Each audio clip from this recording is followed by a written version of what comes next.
नौलखा हार की कहानी। जय श्री कृष्णा। राधे राधे श्रोताओं, आप सभी का दिन शुभ और मंगलमय हो। आज की कहानी पुराने जमाने की एक ऐसी लोक कथा है जो आपके दिल को छू लेगी। जहां राजा हरिश्चंद्र की पहली रानी से कोई संतान नहीं हुई तो उन्होंने दूसरा विवाह कर लिया और दूसरी रानी कमला पहली रानी कौशल्या से ज्यादा सुंदर थी, इसलिए राजा उसे बहुत ज्यादा प्यार करने लगे। लेकिन कौशल्या दयालु थी, गरीबों की मदद करने वाली और सबके दुखों में साथ देने वाली। उसके पास जो भी कोई समस्या लेकर आता वो कभी खाली हाथ नहीं लौटता, इसलिए प्रजा की प्रार्थनाएं उसके साथ थीं। रानी कमला से 2 लड़के हुए, अशोक और कृष्ण, और वो बहुत ज्यादा घमंडी हो गई। रानी कौशल्या निसंतान थी, इसलिए वो इन दोनों बच्चों को अपने जैसे बहुत प्यार करती थी। लेकिन रानी कमला बच्चों को उसकी छाया से भी दूर रखना चाहती थी। उसे डर था कि कहीं निसंतान रानी की बुरी नज़र उन पर न पड़ जाए। लेकिन भगवान की कृपा से कुछ समय बाद बड़ी रानी की गोद भी भर गई और एक बहुत सुंदर बेटा पैदा हुआ। रानी ने उसका नाम महावीर रखा। तीनों राजकुमार जब बड़े हुए तो राजा ने रानी कमला के बेटों अशोक और कृष्ण की शिक्षा और परवरिश के लिए कई शिक्षक नियुक्त किए, लेकिन महावीर के लिए सिर्फ एक ही शिक्षक रखा। ये बात रानी कौशल्या को बहुत खराब लगी, लेकिन उसने राजा से कोई शिकायत नहीं की। महावीर का शिक्षक इस भेदभाव को समझता था और उसे पता था कि अगर महावीर को हर कला की शिक्षा नहीं मिली तो बड़ी रानी को बड़ा सदमा लगेगा।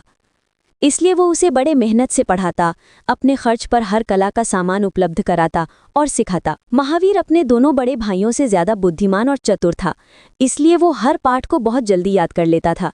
लेकिन अशोक और कृष्ण आलसी थे और घमंडी भी, इसलिए वे ना ज्यादा शिक्षा हासिल कर सके, ना अच्छी तरह से कोई कला सीख सके। उनकी संगत भी अच्छी नहीं थी। जब वे जवान हुए तो जुआ खेलने लगे। पिता के डर से महल में तो नहीं खेलते थे, बाहर चले जाते और कई कई दिन गायब रहते। एक दिन राजा अचानक बीमार पड़ गया। उसकी हालत बहुत खराब हो गई, लेकिन दोनों का कहीं पता नहीं था। 2 दिन इसी तरह गुजर गए। राजा बार बार पूछता, कृष्ण और अशोक कहाँ हैं? उन्हें मेरे पास बुलाओ। मंत्री ने दोनों की तलाश में लोग भेजे, लेकिन उनका ठिकाना किसी को पता नहीं था और वे सब असफल होकर वापस लौट आए। आखिरकार महावीर खुद तलाश में निकल पड़ा और जुए के अड्डे पर पहुंचकर गहरी उदासी भरी आवाज में बोला, बड़े अफसोस की बात है कि पिताजी सख्त बीमार हैं, उनकी सांसें उलझी हुई हैं और आप दोनों यहाँ जुए की बाजी में डूबे हुए हैं। अशोक ने मूंछों पर ताव देकर कहा, अगर पिता बीमार हैं तो क्या हम जाकर उनका इलाज करेंगे? ये काम तो वैद्य का है। कृष्ण हंसते हुए बोला, अरे ये तो बिल्कुल बेवकूफ है।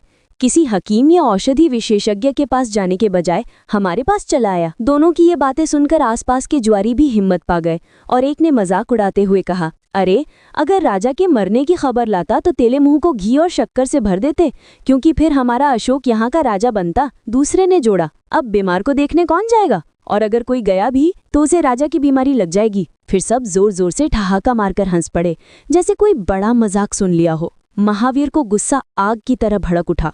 उसकी आंखें लाल हो गईं और वो गरज कर बोला, मैं पिता की शान में गुस्ताखी बर्दाश्त नहीं कर सकता। अगर अब किसी ने मुंह से एक शब्द भी निकाला तो उसकी जुबान खींच लूंगा। इतना कहकर उसने कमर से तलवार निकाल ली और खड़ा हो गया, जैसे कोई शेर दहाड़ रहा हो। अशोक और कृष्ण ने उसकी तरफ देखा, जुआ छोड़कर उठ खड़े हुए और अशोक गुस्से से कांपते हुए बोला, महावीर याद रखना, तुमने हम दोनों की बेइज्जती की है और तुम्हें इसकी सजा जरूर मिलेगी। महावीर ने शांत लेकिन दृढ़ स्वर में जवाब दिया, तुम मेरे बड़े भाई हो, मैं तुम्हारी इज्जत करता हूँ, लेकिन ये जुआरी कौन होते हैं जो मेरे माँ बाप के मरने की दुआएं मांगते हैं?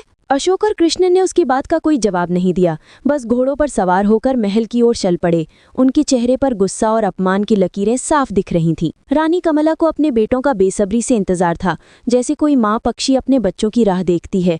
और जैसे ही वे महल में पहुंचे, वो दौड़कर आई, उन्हें गले लगाया और आंसू भरी आंखों से बोली, मेरे प्यारे बेटो, राजा की हालत बहुत खराब है, उनकी सांसें कमजोर पड़ रही हैं, इसलिए तुम दोनों का उनके पास होना बहुत जरूरी है। दोनों ने मुंह फुलाकर कहा, नहीं माता, हम नहीं जाएंगे, हम तो तुमसे विदा लेने आए हैं। रानी घबरा गई, उसका दिल धड़क उठा और उसने पूछा, कैसी विदा, कहाँ जाने का इरादा है? कृष्ण बोला, माताजी, हम अपनी सारी जिंदगी जंगलों और सुनसान रास्तों में गुजारेंगे, क्योंकि यहाँ बेइज्जती के साथ रहना हमें मंजूर नहीं है। रानी ने आंखें तरेर कर पूछा, तुम्हारी बेइज्जती करने वाला कौन है, उसका नाम तो बताओ। अशोक ने बताया, आज महावीर हम दोनों के सामने तलवार लहराकर खड़ा हो गया और बोला, तुम्हारी जुबान खींच लूंगा। रानी गुस्से से आग बबूला हो गई। उसका चेहरा लाल पड़ गया और वो दोनों बेटों को साथ लेकर राजा के कक्ष की ओर चल पड़ी। राजा ने बेटों को देखकर कमजोर मुस्कान बिखेरी, जैसे कोई सूखी नदी में पानी की बूंदें आ जाएं, और इशारे से उन्हें पास बुलाने लगा। लेकिन अशोक और कृष्ण दूर ही खड़े रहे, जैसे कोई दीवार उनके और पिता के बीच खड़ी हो गई हो। और रानी कमला ने आंखों में आग भरकर महावीर की शिकायत करते हुए कहा, अगर वो खुद को बड़ी रानी का बेटा समझता है और हम उसकी नज़र में नीच और तुच्छ हैं, तो उसे ये महल मुबारक हो। मैं अपने दोनों बेटों को लेकर मायके चली जाती हूँ। बीमारी की वजह से राजा का स्वभाव चिड़चिड़ा हो गया था, जैसे कोई ज्वालामुखी फटने को तैयार हो। इसलिए वो तुरंत गुस्से में आ गए और मंत्री को हुक्म दिया, महावीर बदतमीज हो गया है, उसे कैद खाने में बंद कर दो। महावीर जैसे ही महल के दरवाजे में दाखिल हुआ, मंत्री ने राजा का आदेश सुनाया। उसके हाथों में लोहे की हथकड़ियां ठोक दी गई और उसे अंधेरे कैदखाने में धकेल दिया गया, जहां दीवारें ठंडी और हवा भारी थी। रानी कौशल्या को राजा के इस फैसले से गहरा सदमा लगा। उसका दिल टूटकर बिखर गया। वो बुरी तरह रोने लगी। आंसू उसके गालों पर नदियां बनकर बहने लगे। उसे पूरा यकीन था कि उसका बेटा इतना मूर्ख नहीं कि बिना वजह बड़े भाइयों की बेइज्जती करने पर उतारू हो जाए। राजा हरिश्चंद्र इलाज और दवाओं से स्वस्थ हो गए। उनकी आंखों में फिर चमक लौट आई और पहले की तरह दरबार में सिंहासन पर विराजमान होने लगे।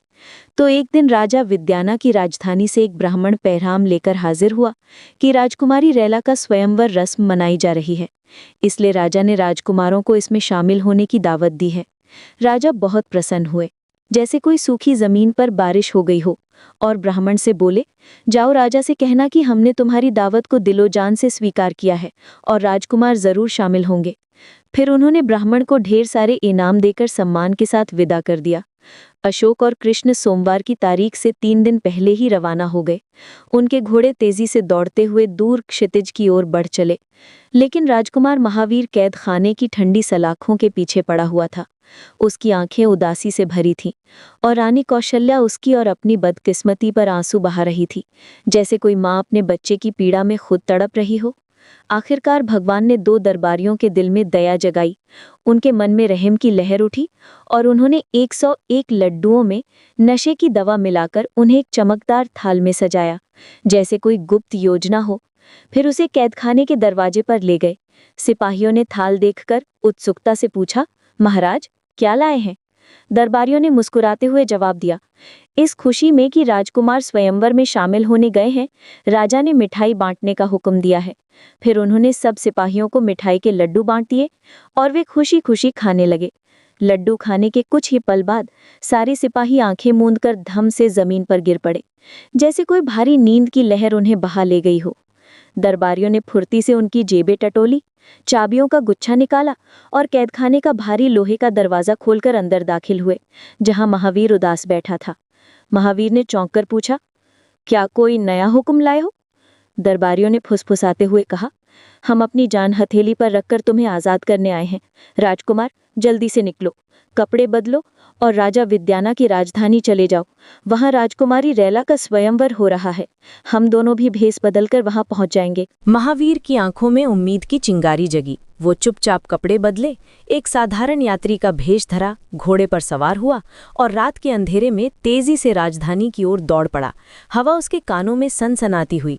उधर राजधानी में राजकुमारी लैला बनाव श्रृंगार कर रही थी। चारों तरफ सखियां और दासियां घिरे खड़ी थीं। कोई गहने सजाती, कोई इत्र छिड़कती। कमरे में फूलों की महक और हल्की हंसी गूंज रही थी। लैला ने बालों में ताजे फूल गूंथते हुए मुस्कुराकर पूछा, सच बताओ, क्या ऐसी कोई चीज़ है जो इस वक्त मेरे बदन पर ना हो? सबने एक स्वर में कहा, राजकुमारी, हर चीज़ मौजूद है। सोने चांदी के गहने, रेशमी वस्त्र, हीरे मोती। दुनिया की बड़ी बड़ी राजकुमारियों को भी इतना नसीब नहीं होता। मगर एक छोटी दासी आगे बढ़ी और धीरे से बोली, राजकुमारी जी, सिर्फ एक चीज़ गायब है और वो सबसे कीमती है। लैला चौंक कर उत्सुक हो गई। जल्दी बताओ, वो कौन सी चीज़ है? मैं इसी वक्त मंगवाऊंगी। दासी ने सांस रोककर कहा, वो नौलखा हार है जो एक शक्तिशाली जादूगर के पास है। उसे हासिल करना आसमान से तारे तोड़ने जितना मुश्किल है। लैला की आंखें चमक उठी। वो दृढ़ स्वर में बोली, आज सोमवार को स्वयंवर में मेरी यही शर्त होगी। जो राजकुमार या राजा नौलखा हार लाएगा, मैं उसी से विवाह करूंगी। स्वयंवर में 30-40 राजकुमार आए थे। सब बनकर सजकर गर्व से अपनी अपनी कुर्सियों पर विराजमान थे। हॉल में सोने चांदी की चमक और इत्र की खुशबू फैली हुई थी। राजकुमार महावीर सबसे आखिर में पहुंचा, इसलिए उसे सबसे पीछे की सीट मिली और उसके दोनों भाई उसे देख न सके। थोड़ी देर बाद मंत्री एक रेशमी रुमाल लहराते हुए आया और सबको दिखाकर बोला, आप सब स्वयंवर में शामिल होने आए हैं। ये बड़ी खुशी की बात है। आप सबको इंतजार होगा कि राजकुमारी फूलों का हार लेकर कब आएंगी और आपकी किस्मत का फैसला कब होगा। लेकिन राजकुमारी के आने से पहले आपके लिए एक परीक्षा है। ये रेशमी रुमाल है, इसे हवा में उछालकर तलवार से 2 टुकड़े करके दिखाइए। राजकुमारों ने तुरंत अपनी चमचमाती तलवारें म्यान से निकाली और बारी बारी से कोशिश की। रुमाल हवा में लहराया, तलवारें चलीं, मगर एक भी टुकड़ा न हुआ, सिर्फ हवा कटती रही। आखिर में सबसे पीछे बैठे राजकुमार महावीर की बारी आई। महावीर शांत कदमों से बीच हॉल में आया। उसकी तलवार चमकती हुई मयान से बाहर आई। रुमाल हवा में नाचता उड़ा और एक झटके में तलवार की तेज धार ने उसे 2 बराबर टुकड़ों में काट डाला, जैसे कोई बिजली चीर गई हो।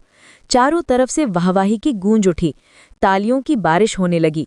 हॉल में उत्साह की लहर दौड़ गई। अशोक और कृष्ण ने गौर से देखा तो उनके चेहरे सफेद पड़ गए। ये तो उनका छोटा भाई था। वे आपस में फुसफुसाए, ये बदमाश कैद से छूटकर कैसे आ गया? इस बदमाश ने तो हमें कहीं का नहीं छोड़ा। उसी पर राजकुमारी लैला हाथों में ताजे फूलों का हार थामे धीरे धीरे लुभावने कदमों से अपने पिता के साथ आईं। उनका श्रृंगार इतना मनमोहक था कि सबकी सांसें थम गईं और हर राजकुमार संभल कर अपनी कुर्सी पर सीधा बैठ गया। राजा ने सबका धन्यवाद देते हुए कहा, रस्म के अनुसार वह राजकुमार राजकुमारी से विवाह करता है जिसके गले में वह हार डालती हैं, लेकिन आज की रस्म अलग है। ये हार उस बहादुर के लिए है जिसने रेशमी रुमाल के 2 टुकड़े किए हैं। फिर उन्होंने महावीर को पास बुलाया, कंधे थपथपाकर शाबाशी दी और लैला ने मुस्कुराते हुए आगे बढ़कर फूलों का हार उसके गले में डाल दिया। हार की खुशबू महावीर के चारों ओर फैल गई। उसके बाद राजा ने गंभीर स्वर में घोषणा की, राजकुमारी का विवाह उस राजकुमार से होगा जो उसके लिए 9 लखा हार लाएगा। सुना है वो दुनिया के सबसे बड़े जादूगर के पास है। ये सुनते ही राजा और राजकुमारी अपने कक्ष लौट गए। हॉल में सन्नाटा छा गया और सब राजकुमार उठ खड़े हुए। उन्होंने आपस में सलाह की, मंत्री को बुलाया और पूछा, 9 लखा हार वाला जादूगर कहाँ मिलेगा? मंत्री ने बताया, मैंने सुना है रावण पहाड़ पर उसका डेरा है और उस पहाड़ का रास्ता आपको मालूम ही है। राजकुमारों ने धन्यवाद कहा और अपनी अपनी राह चल पड़े। महावीर ने सबसे अलग छिपा हुआ रास्ता चुना क्योंकि उसे पूरा यकीन था कि उसके बड़े भाई रास्ते में कोई ना कोई मुसीबत खड़ी करेंगे। वो घोड़े को एड़ लगाकर सरपट दौड़ाता चला जा रहा था। धूल उड़ती हुई हवा उसके बालों से खिलखिलाती हुई निकल रही थी कि अचानक एक पुराना कुआं नजर आया। उसने सोचा, आगे चलकर पता नहीं पानी मिले या नहीं, यहाँ से भरकर साथ रख लूं। वो घोड़े से उतरा और कुएं पे पहुंचा। जंग लगा डोल कपड़े से रगड़कर साफ किया और जैसे ही उसे कुएं में झोंका, अंदर से एक दर्द भरी चीख गूंजी, ओ जालिमो, तूने मेरा सिर ही फोड़ डाला। इस दर्द भरी चीख को सुनते ही राजकुमार महावीर का दिल धड़क उठा। उसके पैर लड़खड़ा गए।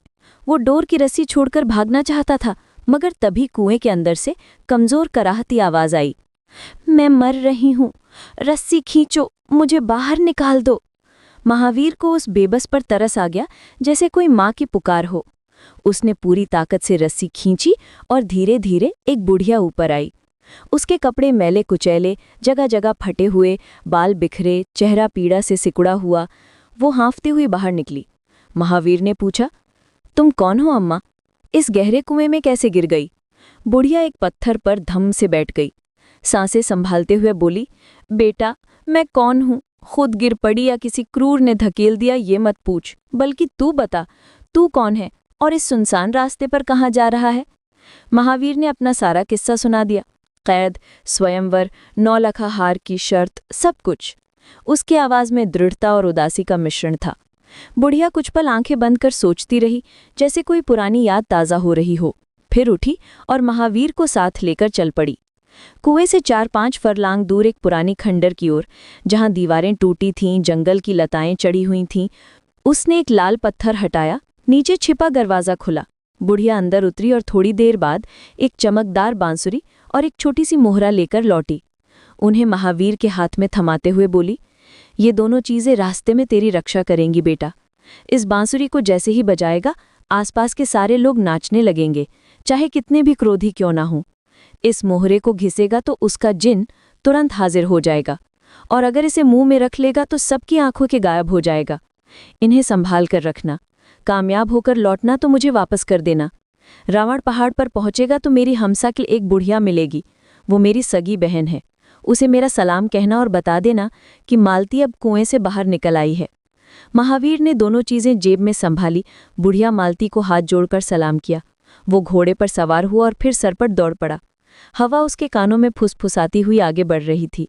इधर वे दोनों वफादार दरबारी, जिन्होंने महावीर को कैद से छुड़ाया था, नकली दाढ़ी, बाल और साधु जैसे कपड़े एक थैले में बांध घोड़ों पर सवार होकर अशोक और कृष्ण के पीछे पीछे चल रहे थे छिपकर, क्योंकि उन्हें उन दोनों की शरारतों का पूरा डर था, जैसे कोई छाया रक्षा कर रही हो।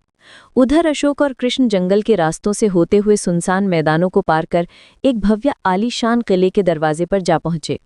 किले की दीवारें ऊंची, सोने की मीनारें चमकती हुईं, मगर दरवाज़ा खुला हुआ, कोई पहरेदार नहीं। दोनों ने आपस में फुसफुसाकर कहा, देखो दरवाज़ा खुला है लेकिन कोई सिपाही नहीं, लगता है किला अंदर से खाली पड़ा है। चलो अंदर जाकर देखें, शायद कोई कीमती सामान या ढेर सारी दौलत मिल जाए।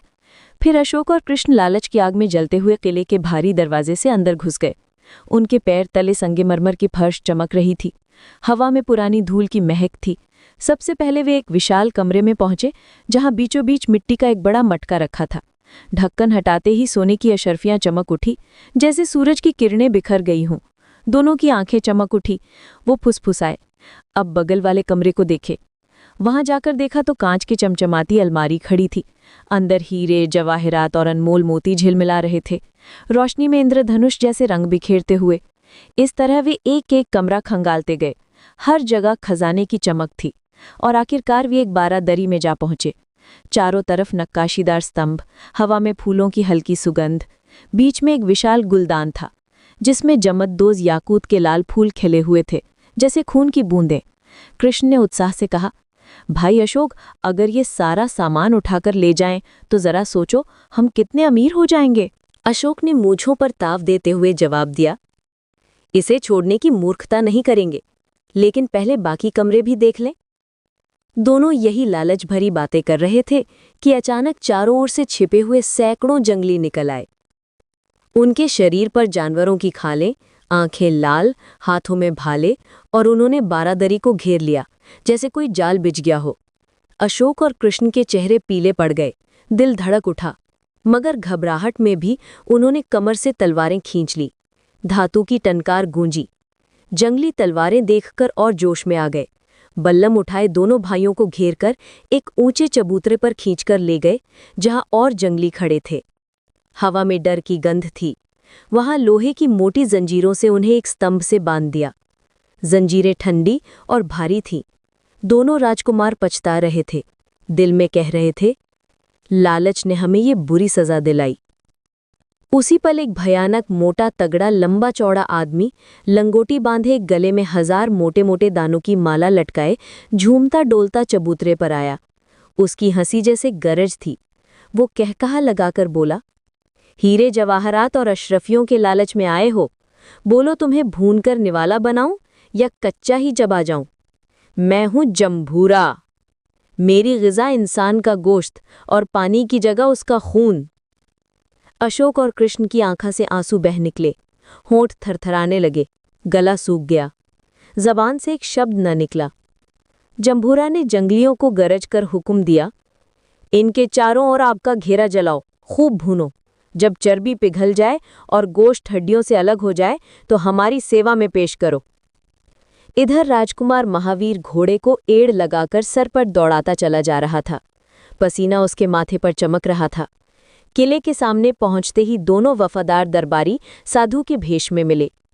उन्होंने खुद को छिपाया और रहस्यमय स्वर में बोले, बाबा, तेरे 2 भाई इस किले में घुसे हैं, जा देख, कहीं कोई बड़ी मुसीबत में तो नहीं फंस गए।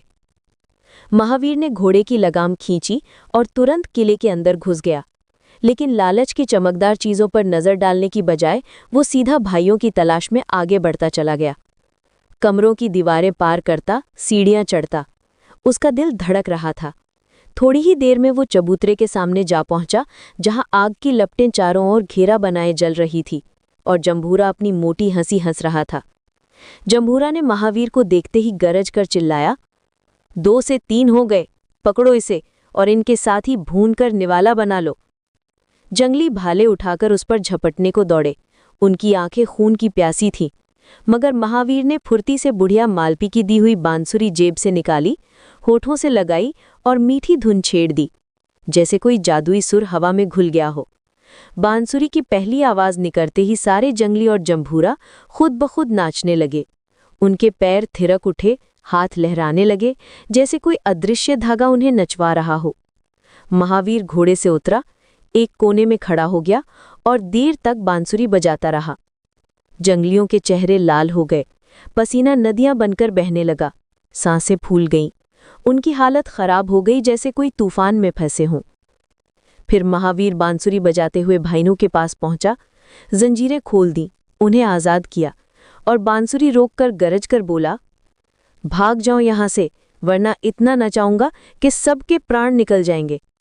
जंबूरा और उसके जंगली डर के मारे चीखते चिल्लाते जंगल की ओर भाग गए और तीनों भाई किले के दरवाजे की ओर चल पड़े।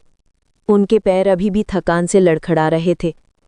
अशोक और कृष्ण ने महावीर का हाथ थामकर शुक्रिया कहा।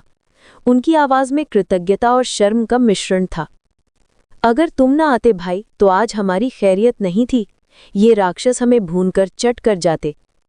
महावीर ने मुस्कुराते हुए जवाब दिया, मैं तो अपनी राह पर था, इस तरफ आने का इरादा भी नहीं था, लेकिन 2 साधु मिले, उन्होंने बताया कि तुम दोनों यहाँ फंसे हो।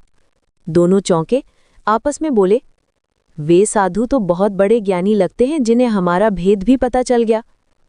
तीनों यही रहस्यमयी बातें करते हंसते बोलते आगे बढ़ रहे थे कि अचानक सामने लोहे की एक ऊंची दीवार खड़ी हो गई, जैसे कोई जादू हो गया हो, और पीछे मुड़कर देखा तो उधर भी वैसी ही दीवार। अशोक घबरा गया, उसका चेहरा सफेद पड़ गया। बोला, अब क्या होगा? राक्षस ने हमें कैद कर लिया, अब भूख प्यास से मरना पड़ेगा। महावीर ने शांत स्वर में कहा, घबराओ मत, हम अभी यहां से निकल जाएंगे। फिर उसने जेब से मोहरा निकाला, दोनों हाथों से जोर जोर से घिसा और कुछ ही पलों में एक विशाल जिन हवा में प्रकट हो गया। उसकी आंखें चमकती थीं। बोला, क्या हुक्म है मेरे आका? महावीर ने दृढ़ता से कहा, हम तीनों को घोड़े समेत किले से बाहर निकाल दो। जिन ने मुस्कुरा कर कहा, आंखें बंद कीजिए। तीनों ने आंखें मूंदी। हवा का एक तेज झोंका लगा और जिन के कहने पर जब उन्होंने आंखें खोली तो खुद को किले के बाहर घोड़ों के साथ खड़ा पाया, जैसे कोई सपना हो। कृष्ण ने उत्सुकता से पूछा, भाई महावीर, ये जादुई चीजें कहाँ से मिली? महावीर ने रहस्यमयी मुस्कान बिखेरी। किस्मत से हाथ लग गई। मगर अशोक और कृष्ण की आंखों में लालच की चिंगारी फिर जाग उठी। उन्होंने आपस में इशारा किया और अचानक महावीर को पकड़ लिया। उसे घूंसों और लातों से पीटा। जब वो गलती से या थककर चोट खाकर जमीन पर गिर पड़ा, सांसें उखड़ रही थीं, तो दोनों ने उसकी जेबें टटोली, बांसुरी और मोहरा निकालकर अपने पास रख लिया, जैसे कोई लुटेरे हों। चलते चलते जब तीनों भाई लगभग 3 मील का फासला तय कर चुके थे, तो रास्ते में एक घने पेड़ के नीचे दोनों वफादार दरबारी साधु के भेष में बैठे मिले। उनकी आंखें बंद थीं, चेहरे पर शांति की लकीरें, जैसे कोई गहरे ध्यान में डूबा हो। अशोक और कृष्ण घोड़ों से उतरकर अदब से सलाम करने लगे। जमीन पर घुटने टेक कर बैठ गए। उनके चेहरे पर कृतज्ञता की चमक थी। साधुओं ने आंखें बंद ही रखीं। अशोक ने विनम्र स्वर में कहा, महाराज, आपकी मेहरबानी से हमारी जान बच गई, हम आपका दिल से शुक्रिया अदा करते हैं। एक साधु ने धीरे से जवाब दिया, जीते रहो बच्चा, तुम्हारी मदद के लिए जो नौजवान गया था वो कहाँ है? कृष्ण ने घमंड भरी हंसी के साथ बताया, वो बदमाश था महाराज, उसके पास जादू की बांसुरी और एक मोहरा था, हमने दोनों चीजें छीन ली। साधु ने मुस्कुराते हुए कहा, जीते रहो बच्चा, तुम्हारी किस्मत बहुत उज्जवल है, जहां जाओगे कामयाबी तुम्हारे कदम चूमेगी। अब जाओ, अपना रास्ता लो। अशोक ने उत्साह से पूछा, महाराज, हमें 9 लखा हार हासिल करने रावण पहाड़ जाना है, क्या आप हमारी मदद करेंगे? साधु ने गंभीर स्वर में बताया, रावण पहाड़ हमें भी जाना है, लेकिन अभी नहीं, आधी रात के बाद, क्योंकि तब वहां का राजा तख्त लेकर हमें लेने आएगा। अगर हमारे साथ चलना चाहते हो तो यहाँ आराम करो, रात को तख्त पर बैठकर चलेंगे। अशोक और कृष्ण की आंखें खुशी से चमक उठी, जैसे कोई बड़ा खजाना हाथ लग गया हो। वे साधुओं की टांगें दबाने लगे, मालिश करते हुए फिर अपना थैला खोला, रोटी सब्जी निकालकर सामने रखी और बोले, महाराज, खाना हाजिर है, कृपया ग्रहण कीजिए। साधु ने शांत स्वर में मना किया। जीते रहो बच्चा, हम हफ्ते में एक बार ही खाते हैं, रोज खाने लगे तो इबादत कैसे होगी। तुम लोग खाओ। दोनों भाइयों ने लालच से खाना खाया। पेट भरकर बैठ ही रहे थे कि साधुओं ने अपने झोले से मोतीचूर के 2 बड़े चमकते हुए लड्डू निकाले और दिए। लो बच्चा लोग, एक एक लड्डू से मुंह मीठा कर लो, हमारे पास सूख कर खराब हो जाएंगे। इन्हें खाकर जो काम के लिए दुआ मांगोगे वो जल्द पूरा हो जाएगा। अशोक और कृष्ण ने लड्डू झपटकर खा लिए। मीठी खुशबू मुंह में घुली और दोनों आंखें बंद करके दुआ मांगने लगे। हे भगवान, 9 लाख हार हासिल करने में हमारी मदद कर, ताकि हम राजकुमारी से विवाह कर सुरखरू हो जाएं। दुआ के शब्द अभी होठों पर ही थे कि दोनों की आंखें भारी होने लगी। सिर घूम गया और वे धम्म से जमीन पर गिरकर बेहोश हो गए, क्योंकि दरबारियों ने उन लड्डुओं में बेहोशी की दवा मिला रखी थी, जैसे कोई गुप्त जाल। साधुओं ने फुर्ती से उनकी जेबें टटोली, बांसुरी और मोहरा निकालकर अपने पास रख लिया। उसी पल राजकुमार महावीर घोड़ा सरपट दौड़ाता हुआ वहां पहुंचा। पसीना उसके चेहरे पर था। बेहोश भाइयों को देखकर वो घोड़े से कूदा और चिंता से बोला, ये कब से बेहोश है? साधुओं ने मुस्कुराकर जवाब दिया, जब से यहाँ आए तब से। लो, अपनी बांसुरी और मोहरा लो, अब देर मत करो, अपनी मंजिल की ओर रवाना हो जाओ। राजकुमार की आंखें खुशी से चमक उठी। उसने दोनों चीजें थामी, झुककर साधुओं के पैर छुए कृतज्ञता से। वे बोले, अपना वक्त व्यर्थ मत करो, फौरन चल पड़ो। महावीर ने गहरा सलाम ठोका और उल्टे पैर लौटते हुए घोड़े पर सवार हुआ। लगाम खींची और रावण पहाड़ की ओर सरपट चल पड़ा। उसकी आंखों में दृढ़ता की चमक थी। हवा उसके बालों से खेल रही थी। उसके जाते ही दोनों साथी उठ खड़े हुए, जैसे कोई गुप्त मिशन पूरा हो गया हो। वे थोड़े फासले पर घने पेड़ों की छांव में अपने घोड़ों को जहां बांधा हुआ था, उस वहां पहुंचे और सवार होकर एक अलग रास्ते पर चल दिए, ताकि अशोक और कृष्ण होश में आए तो उन्हें देख न सके, उनकी छाया भी न पड़े। राजकुमार महावीर जिस पगडंडी पर चल रहा था, वो आगे जाके 2 रास्तों में बट गई, जैसे कोई रहस्यमयी चुनाव हो। वो सोच में पड़ गया, कौन सा रास्ता चुनूं जो सीधा रावण पहाड़ ले जाए। समझ में कुछ न आया। फिर मन में ख्याल आया कि दाहिना रास्ता हमेशा शुभ होता है। उसने घोड़े को दाहिनी ओर मोड़ा और चल पड़ा। अभी 2-3 मील ही गया था कि सूरज डूब गया। आसमान में लालिमा फैली, फिर चारों ओर घना अंधेरा छा गया, जैसे काली चादर ओढ़ ली हो। पहले तो वो घोड़े को दौड़ाता रहा, मगर अचानक सोचा कहीं रास्ते में कोई नदी, नाला या गहरी खाई ना हो जाए। बेहतर है रुक जाऊं। घोड़े को रोका, नीचे उतरा और एक मजबूत पेड़ की ओर कदम बढ़ाए। सोचा उसे बांधकर खुद डाल पर रात काट लूं। लेकिन जैसे ही पेड़ की ओर गया, अचानक एक औरत दिखी। लहंगा पहने, सिर पर मिट्टी का मटका और मटके पर एक विशाल चिराग जलता हुआ। लौ हवा में लहराती थी। वो दौड़ती हुई उसकी ओर आई, पास से गुजरी। उसकी रोशनी महावीर के चेहरे पर पड़ी। राजकुमार ने कई बार पुकारा, रुकिए, सुनिए, मगर वो न रुकी न मुड़ी, बस दौड़ती चली गई जैसे कोई भूतिया साया। महावीर हैरान। फिर घोड़े पर सवार हुआ और उसके पीछे दौड़ पड़ा। घोड़ा पूरी ताकत से दौड़ रहा था, जमीन कांप रही थी, मगर वो औरत हमेशा आगे आगे। उसकी गति को पकड़ना मुश्किल। महावीर ने एड़ लगाई, घोड़ा और तेज भागा, हवा सनसनाती हुई। लेकिन फिर भी वो औरत की रफ्तार से पीछे था, जैसे वो हवा में उड़ रही हो। आखिरकार घनी रात के अंधेरे में यूं ही दौड़ते दौड़ते वो औरत एक भव्य किले के दरवाजे में घुस गई और महावीर भी उसके पीछे पीछे किले में जा पहुंचा। दिल में उत्सुकता और डर का मिश्रण। किले के अंदर घुसते ही उसने देखा, बेशुमार सिपाही तलवारें थामे खड़े हैं। उनके चेहरे पर दहशत की लकीरें, आंखें चौड़ी, जैसे कोई बड़ा खतरा हो। महावीर ने एक सिपाही से फुसफुसाकर पूछा, ये जो औरत सिर पर मटका और जलता चिराग लिए आई है, वो कौन है? सिपाहियों ने तुरंत मुंह पर उंगली रखकर चुप रहने का इशारा किया। हवा में सन्नाटा। फिर एक सिपाही ने कान से मुंह सटाकर धीरे से बताया, हर महीने की आखिरी रात को ये औरत हवा की तरह आती है, किले में घुसकर सीधा राजकुमारी के कमरे में चली जाती है। सिपाही ने सांस रोके फुसफुसाते हुए आगे बताया, हम तलवारें उठाते ही रह जाते हैं और वो हवा की तरह हमारे सामने से गुजर जाती है। राजकुमारी के कमरे का दरवाजा अंदर से धम्म से बंद हो जाता है और बाहर सिर्फ उसकी दर्द भरी चीखें गूंजती हैं, जैसे कोई आत्मा तड़प रही हो। कोई और आवाज नहीं आती। अगर कमरे में कुछ बहादुर बिठाए जाते हैं तो वो औरत की भयानक शक्ल देखते ही वे सब बेहोश होकर गिर पड़ते हैं, जैसे नींद की गहरी खाई में समा जाएं। महावीर की आंखें साहस से चमक उठीं। उसने दृढ़ स्वर में कहा, मुझे इसी वक्त किसी अलग कमरे में छोड़ दो, मैं इस रहस्य का पता लगाकर बताऊंगा। एक बूढ़ा सिपाही जिसके चेहरे पर सालों की जंगों की लकीरें थीं, उसे साथ लेकर राजा के पास गया और महावीर के इरादे की खबर दी। राजा ने तुरंत हुक्म दिया। उसे एक सुरक्षित कमरे में भेजा गया, जहां दीवारें मोटी थीं, हवा में तनाव की गंध। महावीर ने कमरा अंदर से बंद किया, जेब से मोहरा निकाला, दोनों हाथों से जोर जोर से घिसा और पलक झपकते ही जिन हवा में प्रकट हो गया। उसकी विशाल छाया कमरे में फैल गई। बोला, हुक्म कीजिए आका। महावीर ने फौरन कहा, जल्दी पता करो, इस वक्त राजकुमारी के कमरे में कौन है। जिन एक पल में गायब हुआ। हवा का झोंका लगा, फिर लौटकर बोला, आका, रावण पहाड़ का शक्तिशाली जादूगर इस राजकुमारी को हथियाना चाहता है। वो जादू से एक जहरीली गैस छोड़ता है जो औरत की शक्ल में आती है और धीरे धीरे राजकुमारी के गले में उतरती जाती है। 7वीं बार जब उतरेगी तो राजकुमारी हवा में उड़कर खुद उसके पास पहुंच जाएगी। आज 6ठी बार है।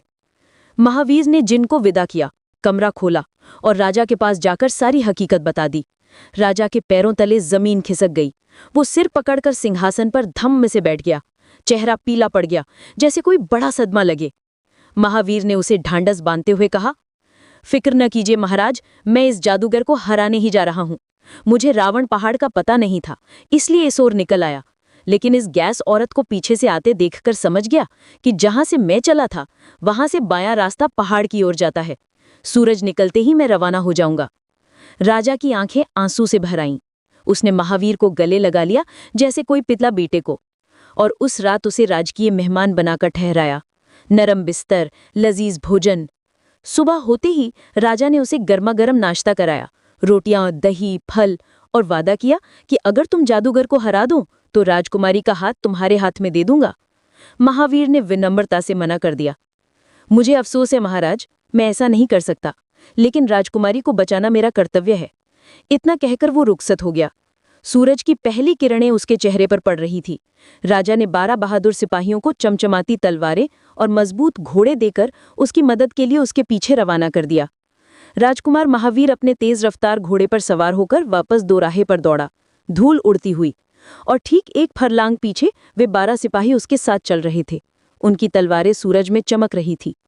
जब महावीर दोराहे पर पहुंचा, जहां सुबह की धूप पत्तों पर चमक रही थी, तो अचानक उसके दोनों बड़े भाई अशोक और कृष्ण झाड़ियों से निकले, उसे घेर लिया।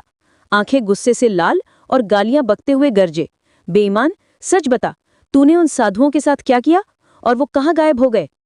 महावीर ने शांत लेकिन दुखी स्वर में जवाब दिया, बड़े अफसोस की बात है कि तुम मेरे बड़े भाई होकर भी मेरे साथ इतना बुरा बर्ताव करते हो।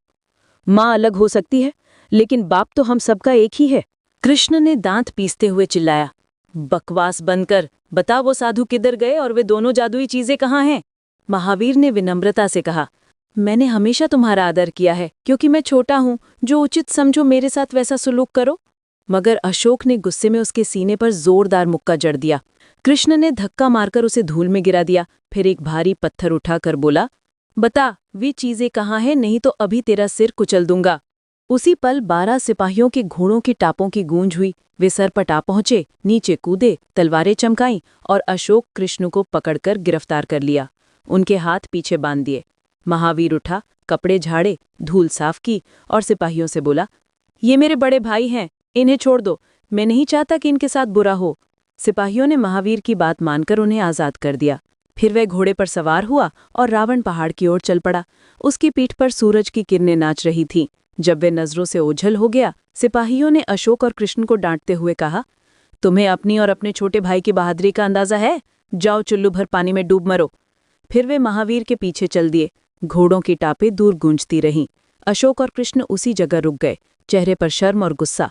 आपस में फुसफुसाए, फिक्र मत करो, अगर ये मुझी 9 लखा हार ले आया तो वापस इसी रास्ते से गुजरेगा, तब देखेंगे हार लेकर कैसे आगे बढ़ता है। तभी दोनों दरबारी साधु के भेष में माला जपते हुए उनके सामने आ पहुंचे। अशोक और कृष्ण दौड़े, उनके हाथ चूम लिए और बोले, महाराज, उन लड्डुओं के बाद हम पर क्या गुजरी ये तो बताइए। साधु ने रहस्यमयी मुस्कान बिखेरी, जीते रहो बच्चा, हमें कुछ पता नहीं, हम खुद बैठे बैठे बेहोश हो गए और होश आया तो खुद को एक अंधे कुएं की मुंडेर पर पड़ा पाया। कृष्ण ने आंखें तरेर कर कहा, ये शरारत जरूर छोटे भाई की थी। उसके पास बांसुरी और मोहरा के अलावा कोई और जादुई चीज भी है जिससे उस बदमाश ने हम चारों को बेहोश कर दिया था। साधु ने अफसोस जताते हुए कहा, वो नौजवान तुम्हारा भाई है? दोनों बोले, जी हाँ, लेकिन सौतेला सगा नहीं। साधुओं ने सिर हिलाकर कहा, जीते रहो बच्चा, उसने हमें रावण पहाड़ जाने से रोक दिया, वरना इस वक्त हम सब वहां होते। दोनों भाइयों ने उत्सुकता से पूछा, महाराज क्या आज रात भी राजा का तख्त आपको लेने आएगा? साधु ने सिर हिलाकर जवाब दिया, नहीं बच्चा, हफ्ते में सिर्फ एक बार आता है और उसी रात हम खाना ग्रहण करते हैं। कल रात खा ना सके, इस वक्त भूख से पेट कुलबुला रहा है, जैसे आग लगी हो। अशोक और कृष्ण ने फुर्ती से अपना थैला खुला, रोटियां सब्जी अचार निकालकर उनके सामने रख दिया। खुशबू चारों ओर फैल गए। साधु मुस्कुराए और खूब चाव से खाना खाया, जैसे भूखे शेर को भोजन मिला हो। पेट भरकर फिर चारों ने मिलकर दिन गुजारने का इंतजाम सोचा। पेड़ों से डालियां काटी, पत्ते जोड़े और एक छोटी सी झोंपड़ी बना ली, छायादार और मजबूत। तय किया कि जंगल में शिकार करेंगे, हिरन या खरगोश मारकर आग पर भूनेंगे और उसी से गुजारा करेंगे, लेकिन यहाँ से एक कदम भी नहीं हटेंगे, जैसे कोई जिद्दी प्रहरी। इधर राजकुमार महावीर 2 दिन और 2 रातों की लंबी यात्रा करता रहा। सूरज की तपती किरणें, रात की ठंडी हवाएं, घोड़े की टापें गूंजती रहीं। आखिरकार वे रावण पहाड़ की चोटी पर जा पहुंचा, जहां हवा में जादू की गंध, चारों ओर घना जंगल और रहस्यमयी सन्नाटा।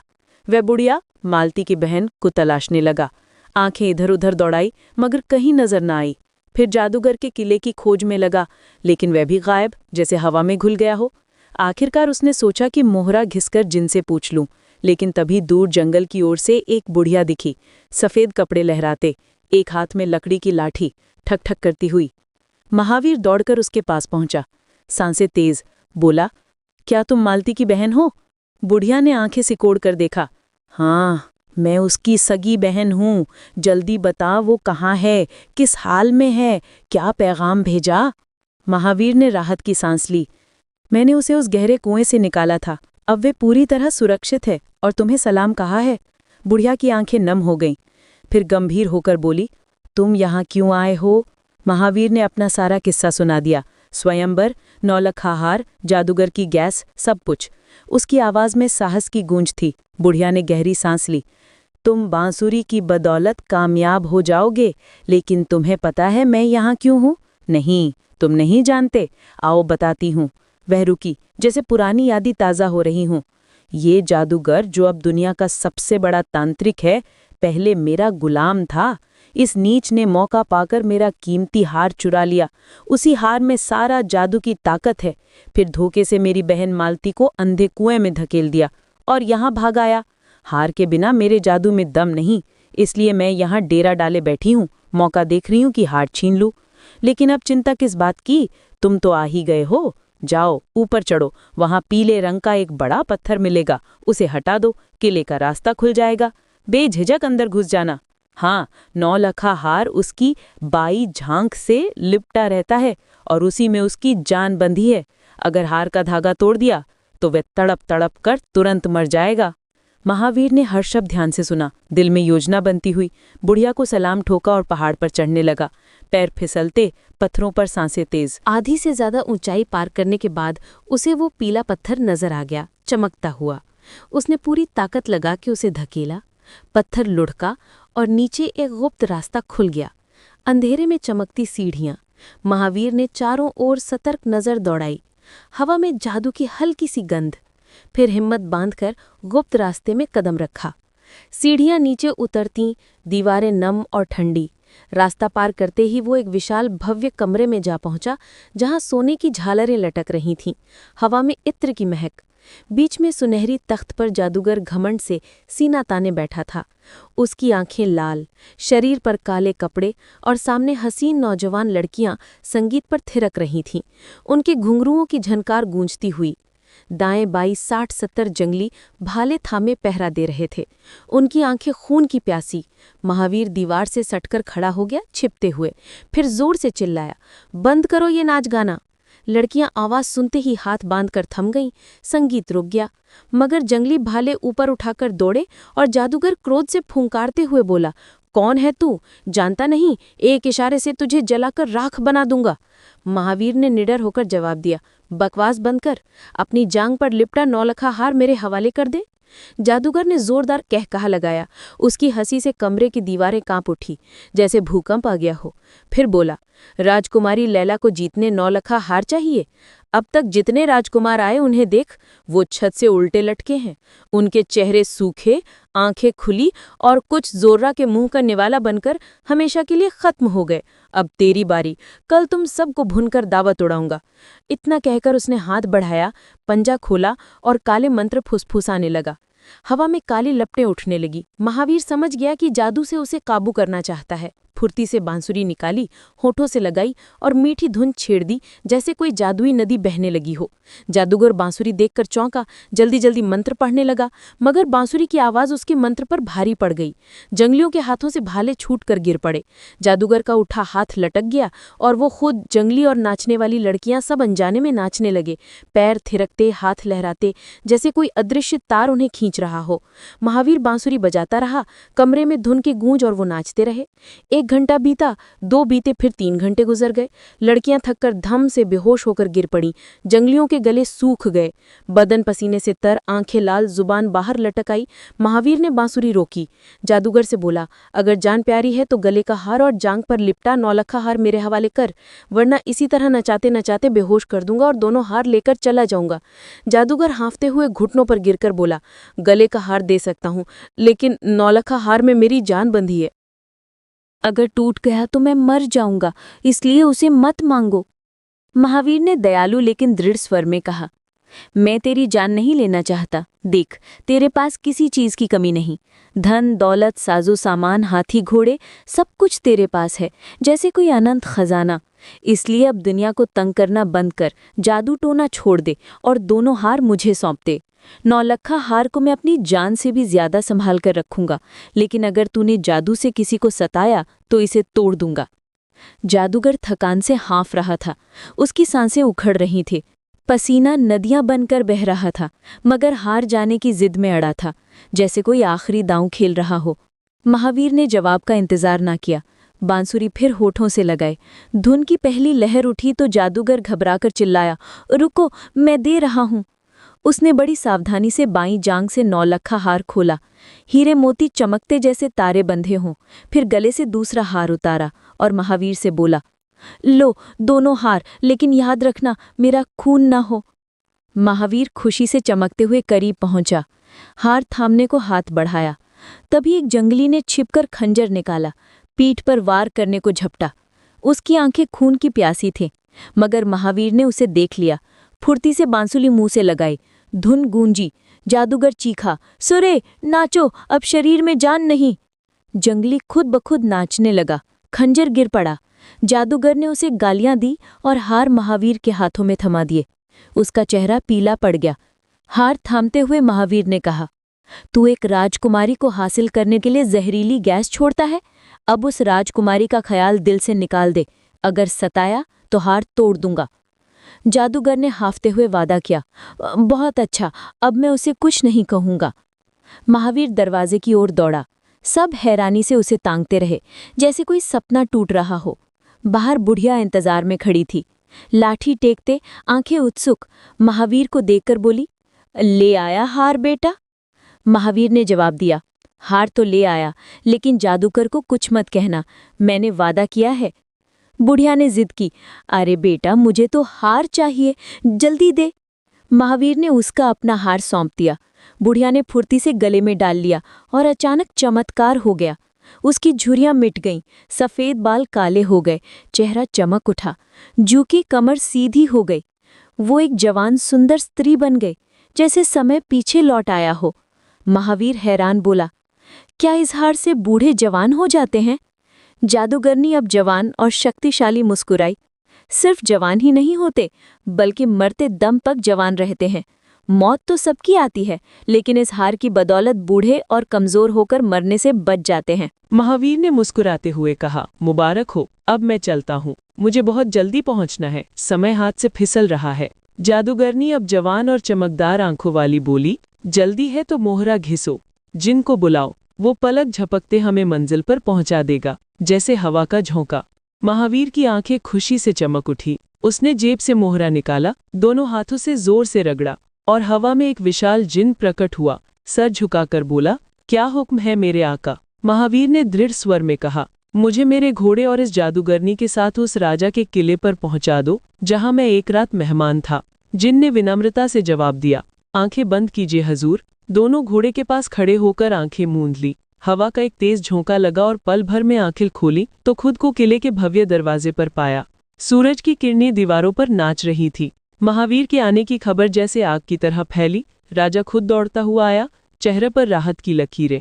उसने आदर से गले लगाया और राजकीय सम्मान के साथ महल में ले गया, जहां फूलों की महक और स्वागत की धुन गूंज रही थी। महावीर ने राजा को आश्वासन दिया, अब राजकुमारी को कोई खतरा नहीं। अगर जरा सी भी परेशानी हुई तो मुझे तुरंत खबर कीजिए। राजा ने दिल से शुक्रिया अदा किया। ढेर सारे तोहफे, सोने के गहने, रेशमी कपड़े, घोड़े देकर उसे विदा किया। आंखें नम थीं। किले से बाहर निकलते ही महावीर को भाइयों की याद सताई। दिल में चिंता की लहर उठी। उसने जिन को फिर बुलाया, जाओ मेरे भाइयों की खबर लाओ, कहाँ है, किस हाल में है। जिन 2 पलों में गायब हुआ। लौटकर बोला, यहाँ से 20 मील दूर दोराहे पर आपके दोनों भाई 2 साधुओं के साथ एक झोपड़ी में है, आपका इंतजार कर रहे हैं। जादूगरनी के कान खड़े हो गए। उसने अपने जादू से झट पता लगा लिया कि वे सौतेले भाई और दुश्मन है। उसकी आंखें चमक उठी। बोली, बेटा तेरी जान खतरे में है। जिन तुझे राजकुमारी लैला के महल ले जाए और मुझे दोराहे के पास छोड़ दे। महावीर ने योजना पसंद की। जिन से कहा, ले चलो। जिन ने हवा में उड़ान भरी, जादूगरनी को दोराहे के निकट उतारा और महावीर को राजकुमारी के महल के दरवाजे पर छोड़ दिया, जैसे कोई चमत्कार। जादूगरनी माला जपते साधु का भेष धरे अशोक और कृष्ण की झोपड़ी पर पहुंची। बोली, भाइयों मदद करो, एक राजकुमार 9 लखा हार लिए अभी अभी सोर गया है। वो हार मेरे गुलाम का था। वे दोनों चौंके, हमने तो किसी को जाते नहीं देखा। जादूगरनी ने उकसाया, तुम अंधे हो, यकीन ना आए तो जाकर देखो। साधु ने जोड़ा, चलो घोड़ों पर सवार होकर पीछा करो। अशोक और कृष्ण जल्दी से घोड़ों पर चढ़े, एक एक साधु को पीछे बिठाया और राजा विद्यानाथ की राजधानी की ओर सरपट चल पड़े, धूल उड़ाती हुई। राजा विद्यानाथ ने स्वयंवर के हॉल में दोनों भाइयों अशोक और कृष्ण को बुलाया, जहां राजकुमारी लैला मुस्कुराती खड़ी थी। 9 लखा हार उनकी गर्दन पर चमक रहा था, जैसे तारे बंधे हों। राजा ने प्रसन्न होकर उन्हें एक एक कीमती हार इनाम में भेंट किया, हीरे जवाहरात जड़े सोने की चमक से झिलमिलाते, और बोले, तुम्हारे छोटे भाई की बहादुरी से ये संभव हुआ। महावीर की सख्त हिदायत के अनुसार राजकुमारी लैला ने 9 लखा हार को लोहे की तिजोरी में पहरेदारों की निगरानी में रखा और रावण पहाड़ का जादूगर अपनी जान बचाकर जिंदा रहा। अब बिना हार के कमजोर, दुनिया की परेशानियां छोड़ चुका। फिर एक दिन महावीर को अपना वादा याद आया। वो जंगल की गहराई में गया जहां मालती अब स्वस्थ और खुशहाल थी।